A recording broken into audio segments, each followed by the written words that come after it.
எங்காவது இந்த நாட்டில் ஆண் அமைப்பு இருக்கிறதா? ஏனென்றால் ஆண்களுக்கான எல்லா உரிமையும் எல்லா வாய்ப்புகளும் இந்த மண்ணில் இருப்பதால் ஆண்களுக்கான அமைப்பு என்று ஒன்று தனியாக தேவைப்படவில்லை. அதை போல பெண்களுக்கான அமைப்பு என்று ஒன்று தேவைப்படாத சமூகமே நமக்கு பெருமகிழ்ச்சி. அதை நோக்கியே நாம் நடக்கிறோம். பெண்ணும் ஆணும் சமமானதற்கு பிறகு பெண்களுக்காக ஒரு அமைப்பு தேவையில்லை. வேலியே இல்லாத பெருவெளி அந்த பாடலை எல்லாம் அமர்ந்திருக்கிற போது பாடி முடித்தவுடன் யார் எழுதிய பாடல் என்று கேட்க வேண்டும் என்று தோன்றிட்டு அவர்களே வேலையில சொல்லிவிட்டார்கள். உங்கள் கவிதை நூலை படித்ததில் ஏற்பட்ட மகிழ்ச்சியை விட அந்த பாட்டை கேட்டது எனக்கு கூடுதலாக குணத்தையும் கடந்து போர் குணத்தை பெண் பெற அச்சம் மடம் நாணம் பயிர்ப்பு என்கிற இன்றைக்கு இந்த பயிர்ப்புலாம் என்னன்னு பலருக்கும் தெரியாது. தெரிந்து கொள்ள வேண்டிய தேவையும் அதை விளக்குவதற்கும் வேலை அல்ல. குணத்தையும் தாண்டி ஒரு போர் குணத்தை பெற வேண்டும். கேட்டு பெறுவது உரிமையும் இல்லை, கேட்டு பெற நாம் அடிமையும் இல்லை. நான் அமர்ந்திருந்த என் காதுகளில் விழுந்த அந்த கவிதை வரிகள் நான் இன்னும் அந்த பாட்டை படிக்கவில்லை. அவரிடத்துல கேட்டு அந்த பாடலை பெற்றுக்கொள்ள வேண்டும் என்று தோன்றுகிறது. கேட்டு பெறுவது உரிமையும் இல்லை, கேட்டு பெற நாம் அடிமையும் இல்லை. அதுதான் மிக சரியான ஒரு செய்தி. இந்த அரங்கில் 50 விழுக்காடு பெண்கள் இருக்கிறீர்கள் என்றால் கொஞ்சம் கூடுதலாக கூட இருக்கிறீர்கள். ஆனால் அதிலும் நாம் மகிழ்ச்சி அடைய முடியாது. இந்த ஓர் அரங்கில் ஒரு நிகழ்வில் பெண்கள் கூடியதால் பெருமகிழ்ச்சி அடைய முடியாது. இன்னமும் எல்லா இடங்களிலும் 33% கூட பெண்கள் வரவில்லை. 33% என்பதே அநீதி. 50% இருக்கிற பெண்களுக்கு அது என்ன 33%? 50ஆக இருக்கிற பெண்களுக்கு 50% என்பதுதான் சரி. சரி, இப்போது இந்த கவிதை புத்தகத்திற்கு நான் வருகிற நேரத்தில் மிக இயல்பாக இந்த உலகத்தினுடைய நவீனமான இருப்புகளை பற்றி அந்த பார்வை எப்போதும் கவிதை என்பது கவிஞனின் பார்வை சார்ந்த 2 கவிதைகளை நான் எடுத்து சொல்கிறேன். நம்முடைய பார்வை எப்படி இருக்கிறது என்பதற்காக. பொதுவாக குழந்தைகளுக்கு சோறு ஊட்டுவது என்றால் நிலாவை காட்டித்தானே சோறு ஊட்டுவது. அப்படித்தானே நாம் பழகி இருக்கிறோம். நிலாவை காட்டி சோறு ஊட்டிக் கொண்டிருந்த காலத்திலிருந்து நாம் எப்படி எங்கே மாறி இருக்கிறோம் என்றால் 10வது மாடியில் வசிக்கிற தாய் தன் குழந்தைக்கு பூமியை காட்டி சோறு. இங்கே கீழே இருந்து வானத்தை நாம் காட்டலாம், வசிப்பதே வானத்தில். ஏறத்தாழ 23வது மாடிகளை எல்லாம் நீங்கள் வெளிநாடுகளில் பார்க்கலாம், தமிழ்நாட்டிலும் வந்துவிட்டது. எனவே அவ்வளவு உயரத்தில் இருக்கிற தாய் குழந்தைக்கு வானத்தை காட்ட வேண்டியதில்லை, பூமியை பார்த்து பூமியை காட்டி சோறு ஊட்டினாள். அதே மாதிரி இன்னொன்று, இந்த குக்கர் சத்தம் விசில் அடிக்கிறது பாருங்க, அது எதற்கென்று உமா சுப்பிரமணியன், உமா பாடலாசிரியர், அதுதான் சரி, உமா பாடலாசிரியர் சுப்பிரமணியன் கோவிலுக்கு விட மாட்டார். ஏனென்றால் உமாவினுடைய இத்தனை எழுத்துகளுக்கு பின்னால் அல்ல, எழுத்துக்களாகவே சுப்பிரமணியன் இருக்கிறார் என்று நான் பார்க்கிறேன். உண்மையாக நான் பார்க்கிறேன். அவருடைய எழுத்துக்களை எனக்கு சொல்லுங்கள். இந்த குக்கர் சத்தத்துக்கு என்ன பொருள் என்று ஒரு அகராதி இந்த புத்தகத்தில் இருக்கு. சட்டி பானைக்கு சங்கு ஊதியது, குக்கர் விசிச்சரம், அதுதான் முடிந்தது. சக்தி பானைகளின் சகாப்தம், வேறு வழி இல்லை. மாற்றங்களை ஏற்றுக்கொண்டே ஆகும். பானையில் சமைப்பதுதான் நல்லது நேரம். நீங்கள் இன்றைக்கு இருக்கிற நவீன மாற்றங்களை புறந்தள்ளுகிறவர்கள் ஒரு நாளும் அறிவியலை ஏற்றுக்கொள்ளாமல் நாம் பின்னோக்கி போக முடியாது. மரபுகளை போற்றலாம், பழமையை போற்றலாம், பழமையில் வாழ முடியாது அல்லது பழமையில் வாழக்கூடாது.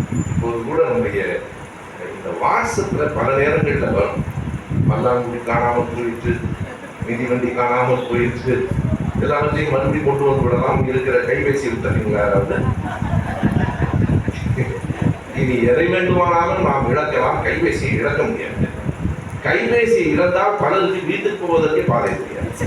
அதுவே அதில் தான் இருக்கிறது. நவீனங்களை நீங்கள் புறந்தது இப்படி இந்த உலகம் பற்றிய பார்வை.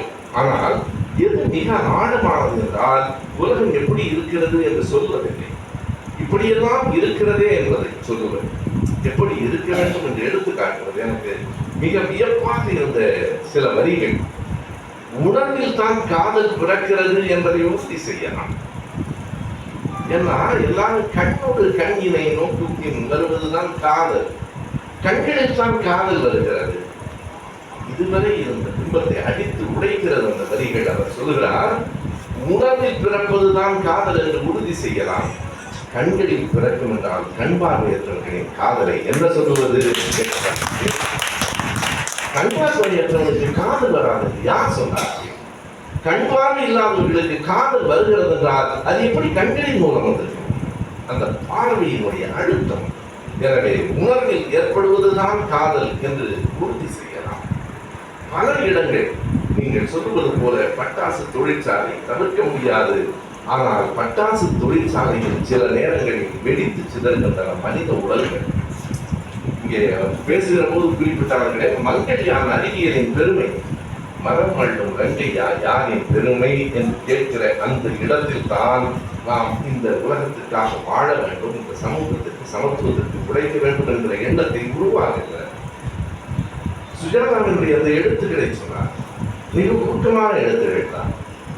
தில்லியிலே ஒரு கூட்டத்திலே பேசிவிட்டு வருகிற போது குளிர் என் எலும்பை தொடுகிறது.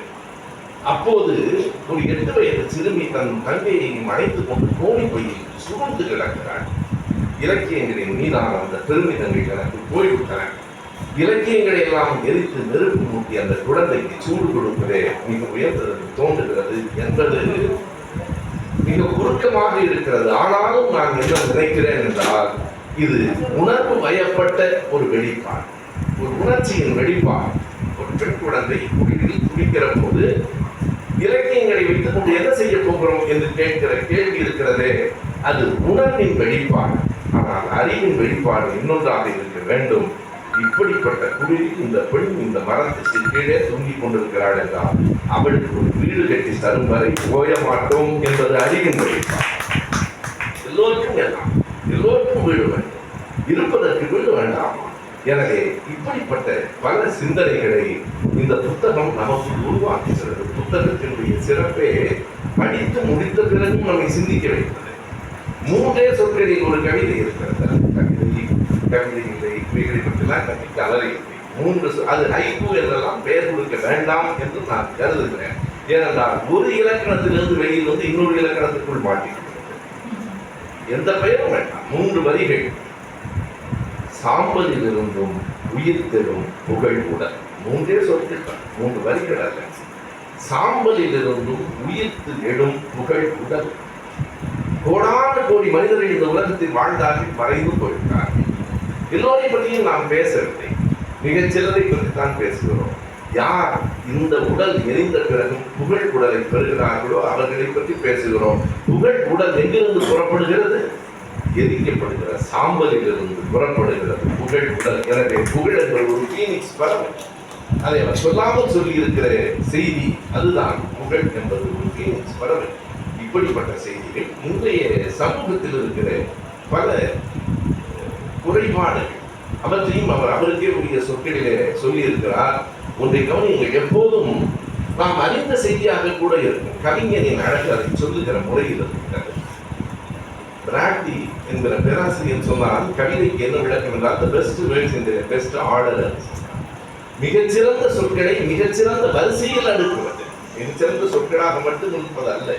the best words in the best order என்று சொன்னால் அப்படி மிக அழுத்தமாக சில சொற்களால் அவர் சொல்லி இருக்கிற பல செய்திகளை நான் எண்ணி பார்க்கிறேன். அதுதான் கவிதையை வெளிப்படுத்துகிற விதம். கவிதை எப்படி வெளிப்படுகிறது, எந்த சொற்களால் சொல்லப்படுகிறது என்பதை பொறுத்துதான் அது நெஞ்சில் கைக்கும். நாம் பார்க்கலாம். மிக எளிமையாக அவருடைய கவிதைகள் எல்லாவற்றிலும் நான் பார்க்கிற ஒன்று, எல்லா கவிதைகளிலும் அல்லது மிக பெரும்பான்மையான கவிதைகளில் ஒரு அழகு இருக்கிறது. அந்த அழகுக்கு முரண் என்பது பெயர். எந்த ஒன்றையும் அவர்கள் சொன்னார்கள் இல்லையா, உன்னை கொண்டு என்னையும் என்னை கொண்டு உன்னையும் கூட்டிக் கொள்கிற போது திறக்கிறது புதிய உலகம். எப்போது அதாவது கூட்டிக் கொள்ளும் போது திறக்கிறது. உன்னை கொண்டு என்னையும் என்னை கொண்டு உன்னையும் கூட்டிக் கொள்ளும் போது திறக்கிறது ஒரு புதிய உலகம். எனவே அந்த முரண்களிலே தான் அழகு இருக்கிறது. பெண்ணும் ஆணும் முரண்தான். அதுதான் உலகத்தின் அழகு. வெறும் ஆண்களே இருக்கிற உலகத்துக்கு எந்த பெண்ணும் எந்த ஆணும் ஏற்க மாட்டார். வெறும் ஆண்களோ வெறும் பெண்களோ இருந்தால் அது உலகமே இல்லை. உலகம் என்பதே முரண்களின் அழகு. அது முதல் முரண் பெண்ணும் ஆணும் தான். அந்த பெண்ணும் ஆணுமான காதல் கவிதைகள் இந்த புத்தகத்தில் இருக்கின்றன. நான் நம்ம சுப்பிரமணியனுக்கு அந்த நூலாடையை போர்த்துகிற போது சொன்னேன், இந்த கவிதையின் ஒவ்வொரு எழுத்திலும் நான் இன்றைக்கு தான் முதலாக பார்க்கிறேன். ஆனால் இப்படி ஒரு பெண் கவிதை எழுதலாம், இறந்து போன பிறகு இல்லைங்க, அதுதான் இலக்கணமாக இருக்கணுங்க. அது எதற்காக என்பதையும் சொன்னேன். இந்த கவிதையை நான் என் மனைவியிடத்திலையும் மாலையில படித்துட்டேன். இறந்த பிறகு என்னை முத்தத்தில் கிடத்தியுள்ளார், என் அதரங்களை முத்தமிட்டு உதிரத்தில் வெப்பம் கூட்டி உயிர்த்தெழவும் கூட்டினார். இறந்த பிறகு என் மனைவி கேட்டால், எப்படி இறந்த பிறகு ஒரு வீட்டிலை முத்தமிட முடியும்? இறந்து விட்டால் என்று நினைப்பது அது அன்பு இறந்து போகிறது என்று பொருள். உலகத்திற்கு அந்த உடல் இறந்து போயிருக்கலாம், ஒரு கணவனுக்கு மனைவிக்கு அப்படி உடல் இறந்து முடியாது. அந்த மன உணர்வு இப்படி ஒரு பெண் என்னை முத்தமிழ் எழுதலாம். அதனை காதலனை பற்றி சொல்லுகிற முதல்வர் எழுதுவார், இந்த முரண் எத்தனை அழைப்பார்கள், தெள்ள தெளிவு நீ தெரியாத போதை, தெள்ள தெளிவும் நீதான் தெரியாத போதையும் நீதான், தெள்ள தெளிவு நீ தெரியாத போதை நீ, இதம் நீ பதம் நீ நிலம் நீ. இதை ஒரு அழகா கவிதை எழுத முடியாது, அவ்வளவுதான் கவிதை. தெள்ள தெளிவு நீ தெரியாத போதை நீ, இதம் நீ பதம் நீ நிலம் நீ என்று ஒரு பெண் எழுதலாமா என்று கேட்டால், அப்படி பெண் ஏன் எழுத வேண்டும்? தனக்கும் தன் இளையருக்கும் இருக்கிற அன்பை உறவை இத்தனை சொற்களால் ஏன் வெளிப்படுத்த வேண்டும்? இதுவும் புதியதில்லை. வெள்ளி வீதியார் சங்க இலக்கிய பாட்டிலே எழுதியிருப்பதை தாண்டி இது ஒன்றும் புதியதில்லை. ஏன் எழுத வேண்டும் என்றால், இது காதலை தாமத்தை வெளிப்படுத்துவதற்காக இல்லை, எப்படி வாழ வேண்டும் என்று அடுத்த தலைமுறைக்கு சொல்லுவதற்கு. அதுதான் இதன் அடிப்படை. வாழ்க்கையை தொலைத்து விட்டு வாழ்வை தேடுகிறோம்.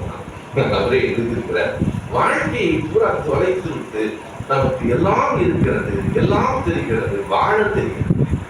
இன்றைக்கும் உலகத்தில் நீங்கள் பார்க்கலாம், மன முடிவே கூடாது என்று இந்த காலம் உண்டு. ஆனால் இன்றைக்கு நீங்கள் வழக்கறிஞர்களுடைய மேடையில் அவர்தான் தலைமையேற்றிருக்கிறார். நீதிமன்ற வளாகத்திலேயே எந்த ஒரு நீதிமன்ற அறையில் கூடுதலாக கூட்டம் இருக்கும் என்று கேளுங்கள். இதை யார் வேண்டுமானாலும் கேளுங்க. நீதிமன்ற வளாகத்தை சுற்றி வாருங்கள், எங்கேனும் ஒரு அறையில் கூடுதலான எண்ணிக்கையில் அதுவும் இளைஞர்களாக நின்று கொண்டிருப்பார்கள். அத்தனை பேரும் மனமுடிவுக்காக குடும்ப கூட்டத்தில் சொல்லுகிற அந்த இடத்தில் தான் காத்திருக்கிறார். எங்கே சிக்கல் என்றால், அவன் அடித்தாலும் உதைத்தாலும் கடமை விட்டு பிரியவே கூடாது என்கிற அடிமைத்தனம் எவ்வளவு மோசமானதோ, அதே அளவுக்கு அடுத்த நிமிடம் பிரிந்து போய்விடலாம் என்று நினைப்பதும் மோசமானது. வாழ்க்கை அப்படி ஒன்றும் சட்டென்று பிரிந்து போகிற இந்த செய்தி அல்ல. என்ன பொருள் என்றால், நமக்கு வாழ தெரியவில்லை என்ற பொருள். வாழ பழகுதல் தான் இந்த கவிதைகள், கதைகள், இலக்கியங்கள் நமக்கு என்ன சொல்லுகின்றன என்றால், வேறு ஒன்றும் அல்ல, எந்த தத்துவமும் அல்ல, வாழ்க்கையை சொல்லுகின்றன. வாழ்க்கை என்பது இதுதான், வாழுங்கள் என்று நமக்கு இந்த கவிதை புத்தகம் சொல்லித் தருகிறது. மிக எளிமையாய், மிக சுருக்கமாய், மிக கூர்மையாய் இந்த கவிதை நமக்கு பலவற்றை சொல்லித் தருகிறது. படிப்போம், பரப்புவோம். நன்றி, வணக்கம்.